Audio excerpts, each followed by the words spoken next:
Tonight on Would I Lie to You? Can he fix it? It's Neil Morrissey. Yes, she can. It's Leslie Ash. And their team captain, Lee Mack. And facing them tonight, Jungle Queen, Mylene Klass. Burger King, Jason Manford. And their team captain, David Mitchell. But first, arouse yourself into tumultuous hysteria for your host, Angus Deaton.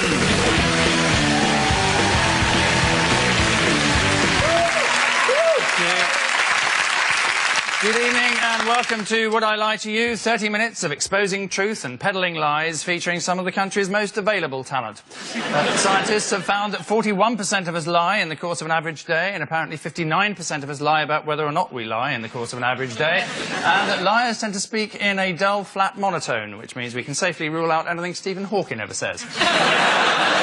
We should never forget that in the Bible it says, "Thou shalt not lie." Then again, it also says a talking snake told a woman not to eat an apple, so perhaps we shouldn't pay too much attention to it. We start then tonight, not unreasonably, with round one, entitled Home Truths. Our panellists read out a statement about themselves, but have no idea until they turn the card over whether it's a startling truth or a complete lie that one of our researchers made up this afternoon to while away the tedium. Either way, they're stuck with it, and it's the opposing team's task to then determine whether or not they're being sold a proverbial pup. So it's TV's Neil Morrissey, who is first up with his home truth. Neil? I recently had an extension built by a builder called Bob. Well, it's amusing, but is it true? Well, I mean, as these things go, it would be quite a small coincidence. Bob is quite a normal name, isn't it? Yeah. I find that just eminently plausible. It was... And in fact, probably a very short little chuckle you and he had about it on day one. So, do you know, actually, Well, I'm actually a builder called Bob. Right, OK, I do the voice of Bob the Builder. Yeah, but when Right, short laugh, let us never speak of this. At any point did you say, "Can you fix it?" And he said, "Yes, I can." In about 6 months. Well, he thought it'd be funny to turn up, you know, dressed as Bob, and his mates were guffawing a lot. And, of course, it was 7 a.m. when 4 hairy-arsed builders wandered in. One, dressed in a red and yellow check shirt in dungarees, with a yellow hat on, saying, "Hello, I'm Bob the Builder." How we laughed. Yeah. Do you think he does this all the time and it just happened to be Neil Morrissey's house this time? He's probably one of those people who went... last! It works! I told you, you pair of knobheads, this is funny! So, what are you thinking? What's your verdict? Well, I think Neil's doing quite well for himself, so it's quite plausible he has recently paid for an extension. I also can believe that. I've seen it. It would be a small lie to come on and say, "I'm having some building work done." Never. So is it all stacking up, or are you thinking it's not really very likely? So I'm thinking it's plausible, possible. I'm thinking it's possible. I think so. Yeah, Okay. I think we think it's true. Yeah. All right, that's almost unanimous. Right, Neil, reveal all, if you would. It's a big fat lie! It's a lie. I wish it was true myself. I've only just read it. Neil has not recently had an extension built by a builder called Bob. In fact, there are no builders called Bob in Britain, as it's not a Polish name.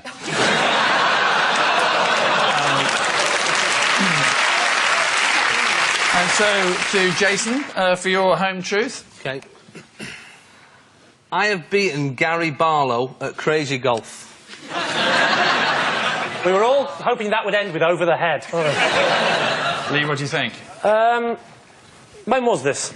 This was 12 years ago. And how come you were both on a crazy golf course together? I was up in Blackpool, and there was just a massive Crazy Golf just on the promenade, and I was having a game of golf, and he was there with his family. So and at the peak of his fame, Yeah. he was playing crazy golf. With his family. With his family, yeah. Well, he's a family man. And no one else had noticed him at this point. It was. This is Blackpool. There's a lot of famous people. Yeah. Who won? Can't remember. Oh. That's a good bit of truth. Did he not say he beat Gary Barlow? Because you said over the head. My teammate here has made a very good point here. What? You did say I beat Gary Barlow, because I did that bad joke about beating him over the head. You did. And now... You can't remember. So basically what's happened is, Jason, 12 years after the event, you've remembered you beat him, and 2 minutes after you've said it, you've forgotten it. Isn't memory a funny thing, the way it works? I think he's lying. Well, You're nicked! So, Lee, I wonder which way you're going to jump on this one. Hey, you've been ashed. Well spotted. I think we've got to say that's a lie, haven't we? yeah.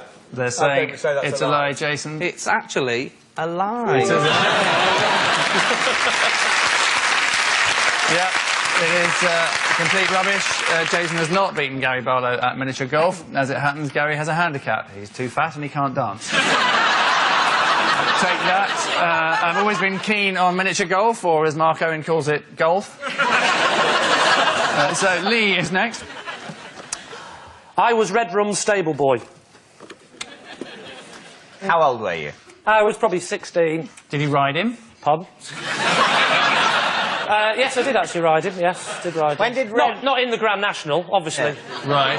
You rode Red Rum sort of just around the farm to give him a bit of exercise. It's in not a his go-to. cow. It was a horse. Racehorses don't live on farms. They live in stables, horse racing yards. They're very professional outfits. I'm afraid, they don't go. to me- Grand National winner, but I haven't got time to clean him. Let's do chicken. No, horses are animals. They live in places with other animals in the country. To me, that's a farm. You want to call it a stable? I'm not interested. There's You're no wasting other your animals breath. in a stable. Oh, it was right in the middle of town, was it? Well, it happens, Block yeah. of stables. It's exactly where What he was. floor did Red Rum live on? Rum. And when you came a bit canter down the staircase. See, you see, listen, smart ass, listen. What's in it? Listen.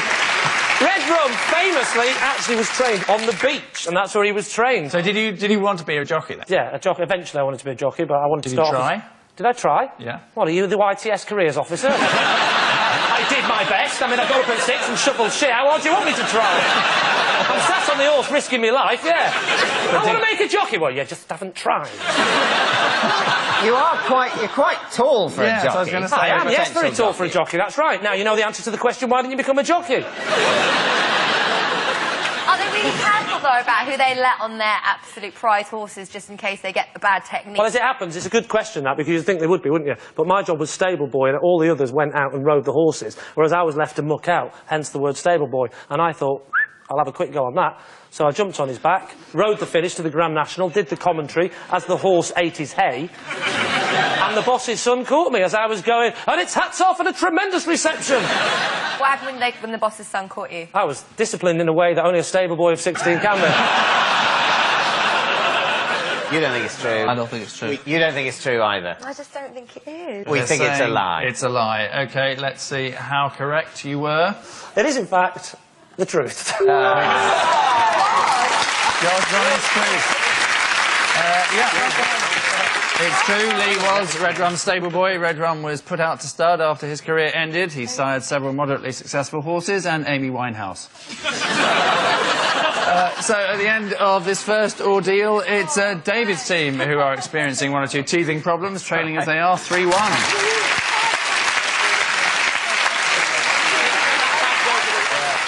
The next round is called Ring of Truth, and it's an idea so simple that even the panellists virtually understand it. Our teams are given a solid gold celebrity fact and must basically decide whether it's bona fide or pure baloney. So true or otherwise, Gwyneth Paltrow said, "I would rather die than let my kid eat cuppa soup."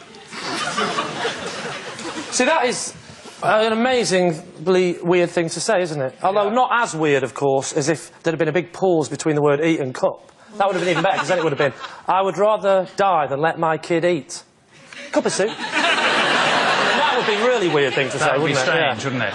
Fortunately, she didn't say She that. didn't? No. How would cuppa soup find its way into the realms of Gwyneth Paltrow's life? She was on a film set. So she was obviously given it whilst filming on an English film. She actually said, "Who eats this stuff?" And what was the reply? That lots of the British public do, yank. Nobody eats it anyway, surely people drink it. Yes, I was going to say, was she told that it's usually diluted in water? Otherwise, you would kind of go, this is surely, what is this, future food? I'll give it a go.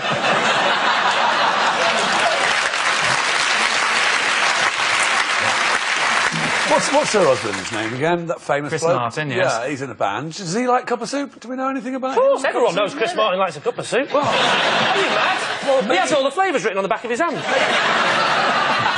Didn't Chris Martin say a while back, on the back of one of his album sleeves, it said, for every album that we make, we're going to plant a tree. Sort of all the paper that we've wasted making this CD. And I just thought to myself, can't you just cut out the middleman? Just stop making CDs. Does he say when every album they make, they plant a tree? I mean, they make an album once every 1 or 2 years. That's been about 4 trees. My dad plants more trees than that, and he hasn't released an album in years.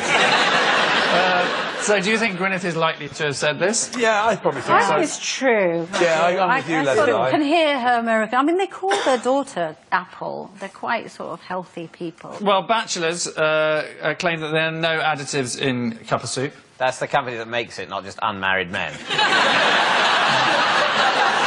Unmarried men who rely on cup of soup for their whole diet say, it's actually, there's no additives. It's bloody healthy, actually. Knocks back the loneliness if you put whiskey in it. Maybe you could give us some kind of conclusion as to whether you think this is true or not. I don't think it's true. Do you think it's true? No, I don't think I it's don't true. think We so. think it's a lie. They're saying it's a lie. Lee. I think it's true. It's true? Yeah. Leslie? I think it's true. OK. True. All saying it's true. It is true. Absolutely right. Gwyneth Paltrow would rather die than let her child eat cup of soup. In fact, any child of Gwyneth's is more likely to be named cup of soup than served it. The next round goes by the curiously abridged title of This Is My, in which David's team all claim to have a close association with tonight's special guest person. The task for Lee's team, should they choose to accept it, is to identify which of them is for real. So please welcome this week's special guest person, Jill.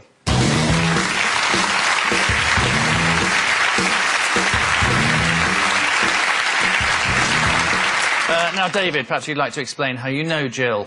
Yes, this is Jill, the hypnotherapist who cured me of my fear of balloons. OK. Mylene, what's Jill to you? This is my good friend Jill, and she has fitted Camilla Parker Bowles' underwear. And finally, Jason, your relationship with Jill? This is Jill. She's the air hostess who saved my life when I choked on a peanut once. So there you are. A balloon therapist, if we believe David, an underwear fitter to the Royals, if we believe Mylene, or a life-saving air hostess, according to Jason. What is the thing about a balloon which is so frightening? Well, I'm a bit better about it now. Thank God you're able to talk about it. Thank you. What, I mean, isn't it the fact that they might go bang in your face? I'm trying to share here, and the thing that scares me about balloons is essentially that they might pop. Yeah, but to be fair, that's not an irrational fear if it's a hot air balloon, is it? No. But frankly, if I had a phobia about hot air balloons, I would have managed to limp through life. There's not much. Oh, it's terrible, because I get to work by hot air balloon as well. And I'm just screaming the whole time. I can't, I have to put the radio on. No. It's, everyday party balloons have since I was very young, scared the shit out of me because they might pop. So did you go to parties as a kid and cry? Yes. Yeah. And then I wouldn't go to parties as a kid, and my parties there were no balloons. Right. And I want to know about the peanut in the throat and the possible Heimlich. I mean, how were you saved? Heimlich, yeah. Oh, you've helped him out there, haven't you? Does she look strong enough? The Heimlich, it's not about strength and power. It's about the actual positioning of the actual right there in the diaphragm. You're a doctor as well now. Yeah. All right, tell me which flight you were on. I was flying Manchester to Gatwick, and I sat near the front. I sat near the front for that extra bit of leg room, and luckily the woman's actually sat opposite you, right? God bless her, right? And as I was sort of eating these peanuts, one of them just lodged just right in my throat, and just quick as a flash, bang, Jill was up. Don't say bang in front of David. Scare the life out of him. What's your association with Camilla Parker Bowles' gusset manufacturer? This is my friend, and that's who she fits. I've got no association with Camilla, but She doesn't this fit is my your friend Jill. corsets necessarily. Has done. Is this a common thing, having underwear fitters? Do you have an underwear fitter, Leslie? I do, actually. They're here now. No, you're lying. Little Jimmy Cranky's down there working his arse off. They actually sort of make to order. They go around and fit you up and... I think knickers are quite regular, but every woman, as you know, goes up and down in their underwear, and so... Sorry?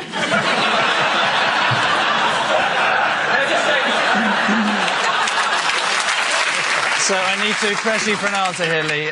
Is this person David's balloon shrink, Mylene's regal basque fitter, or Jason's selfless stewardess? I think it's a stewardess. Although I think he's a barefaced liar, I just think he's telling the truth on this. I don't believe Jason has ever allowed anything to be stuck halfway before it gets down here. I think He's not an idiot, he's from the north, and those peanuts are free. Yeah. I love the balloon thing, because it's just so sweet.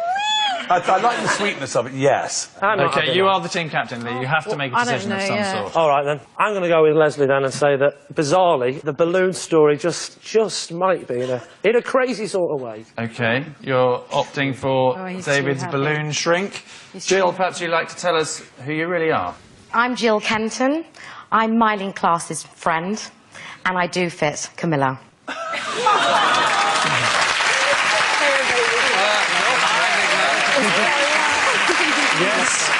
Yes, indeed. Jill is Mylene's purveyor of pants for the Royals. Well done, and thank you for coming, Jill Kenton.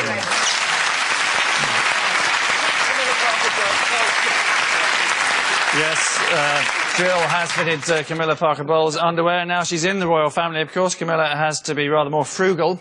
When she gets bored with her lacy underwear, it's handed down to Prince Edward. And so to telly tales around in which classic TV shows of yesteryear are resurrected for our viewing pleasure. And Lee's team then intrigue us with an additional related fact. This week, our specialist area is Saturday morning children's TV, a world where men's knitwear plummeted new depths and disaster was always just a haircut away. So Lee is up with his fact loosely related to these well-known pop critics.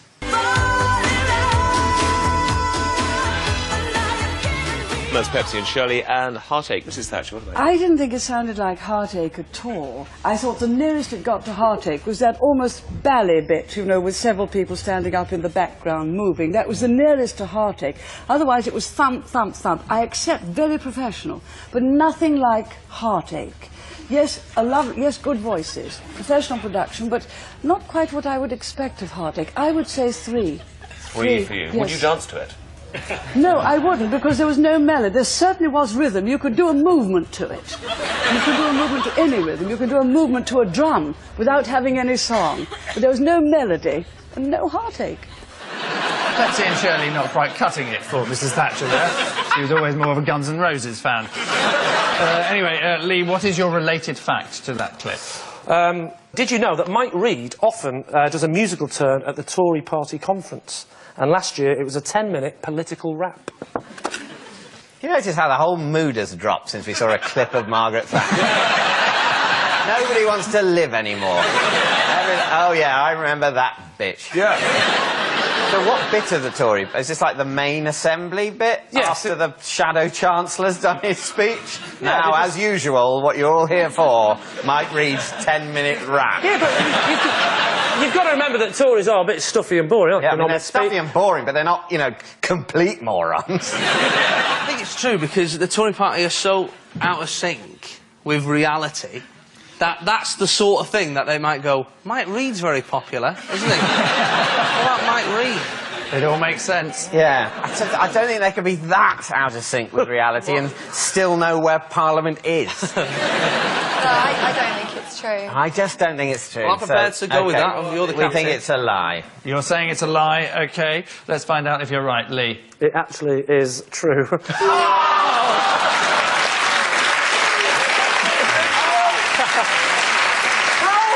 It's a very hard answer to do this. I'm sorry. How are they ever going to get back into office? Aren't they trying? Is it match fixing? You know, is someone bribing them to be terrible at politics? Mike Reid, 10 minutes, rapping. What the f*** is that? Democracy in this country. You know, the reason The reason Tony Blair can start wars for without asking people is because there's no opposition. It's their fault. It's Mike Reed's fault. The deaths of our servicemen are on his conscience. Sorry, David. I've made a mistake. It's false. Sorry. False. No, false. it is true. I do hope Mike Reed is watching this. Yes, he does traditionally round off the Tory party conference with a song. It saves security having to usher people out of the building. So at the end of that round, it's Lee's team for whom the future's bright, leading as they do 7-5.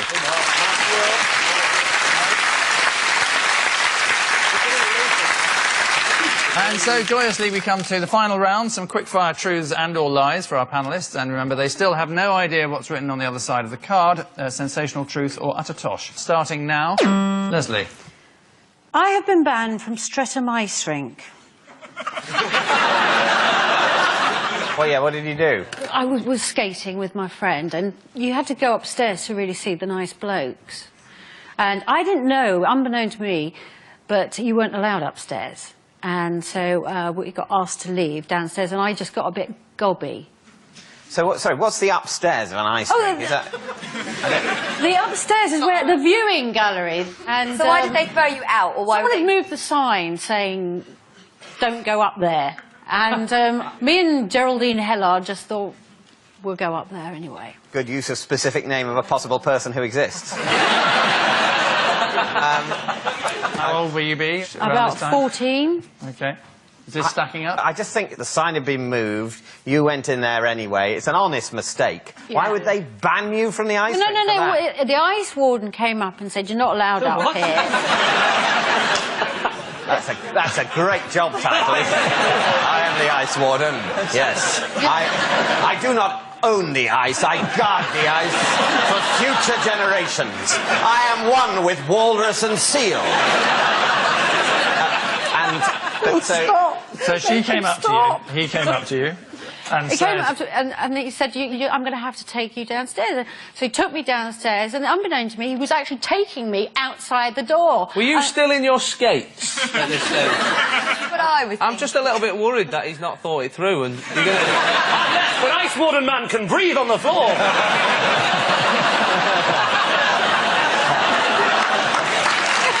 All the way home.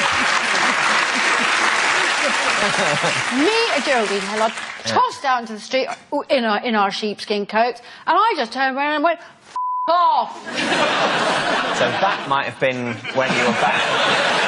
It was the obscenity to the ice warden moment. Ice warden. Yeah. So ice wardens don't take kindly to that. No. Dave, what's your conclusion? I don't really believe this. You know what, though? It's so bad, it's good. I think it's a lie. Right, well, there's two of us think it's a lie, so I think we say it's a lie. Yeah, they're saying it's a lie. OK, the truth then, Leslie? It's true. Oh. It is completely true. Nice work, Leslie. It's true. Leslie is banned, or was banned, from Streatham Ice Rink. In 1984, Torval and Dean's thrilling Olympic win caused such an upsurge of interest in ice dancing that they were given their own show just 23 years later. Next, David. I have formulated a 5-point plan for surviving if I were in prison. David, please tell us this 5-point plan for surviving in prison. OK. One, I have to use the fact that I've got a degree in some way. I have to sell the fact that I, have knowledge. Right. Secondly, I have to, in some way, find someone who is physically strong to try and, save me, from the big men and the soap dropping and the bum. Thirdly, I have to make sure that this person isn't a person who will bum me. Fourthly, I need to have some commodity I can sell, so I need to have some deal with someone I knew on the outside, bringing in something like, cigarettes, so that I could, sell them to other inmates. Right.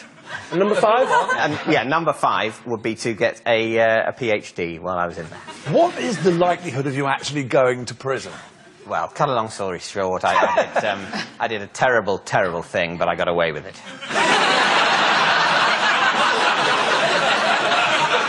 So this was an imminent... No, I formulated this when I was a late teenager, and I was frightened of prison. How old were you? I think 17 or 16, 17. So the first one was what, sorry? To get a degree? No, that was the last one. Degree. No, the first one you said was to use your degree. Use your But you were 17. So part of your 5-point plan of how to survive in prison is I must get a degree, and number 5 is I must get a PhD. It's this kind of talk that's going to get you into trouble in prison in the first place. It wasn't 5 topics of conversation when in prison. Oh. I wasn't going to bring these things up. So what are you going to do while you're here? I seem to have a cocktail in my hand. Why am I the only one? Oh, I've dropped my cocktail. Don't pick it up. What are you thinking then? Do you know what? I'll tell you why I think it's true, is because Dave is one of the few people I know that if he did do a 5-point plan, if I was doing a 5-point plan, it would be like, get a brick, get a rounder's bat, get something else that's big. But David's involves 2 forms of education within the plan. Degree, PhD. Maybe I should make it a 7-point plan and get the masters. I think it's a lie. What do you think, Leslie? I think it's bullshit. I'm with you, Leslie. You're a big liar. I think it's lying too much. Fight! So, Lee, you're the team captain. What's your verdict? I think that what he's saying is utter rubbish, and that's a lie. David, put us out of our misery. Yes, I'm afraid to say it is a lie. It is. Well, the juice. Absolutely right, it is a lie. David has not formulated a 5-point plan for surviving if he were in prison. Are there other cards in here, like, you know, you had 19 different names for your grandmother? What are they? Granny, Nan. Yes. A 5-point plan for how to survive in prison. I've got no idea how to survive in prison. Don't go to prison. Only commit crimes you can get away with. Yeah. That was horrible. That was nasty. Next, Leslie, again. I have never eaten an apple, not even taken a bite. Why not? No, I'm actually allergic. It's really upsetting. How did you find out you're allergic to apples? Actually, only to the green variety, which is like either the Golden Delicious or the Granny Smith. I don't know what it is. It's something in the skin that makes it green that I get allergic. So you've eaten other apples that are not the ones you're allergic to? I'm all right with the yellow ones. Oh, so you've eaten the yellow ones? Yeah, and red ones. So just read your statement again. I have never eaten A green. a green.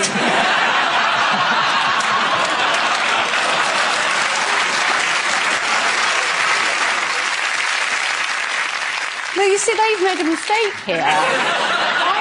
I told them upstairs, I said, it's green. They made a mistake on one of my cards as well, and they said that I'd made a 5-point plan for surviving if I were in prison.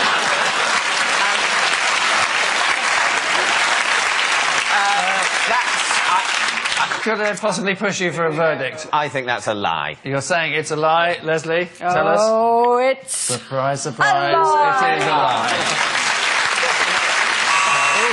And that electronic flatulence signals the end of that final round, and it's Lee's team who are tonight's conquerors, having vanquished David's team 11-7.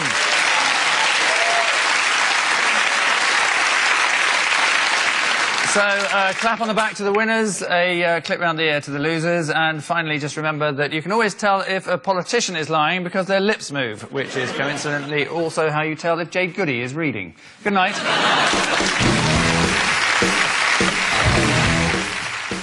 And Mylene Klass is back on BBC One with The One Show, weekday nights at 7. After the news, Denzel Washington's in deep in Man on Fire. Big movie action here at 10:45 tonight.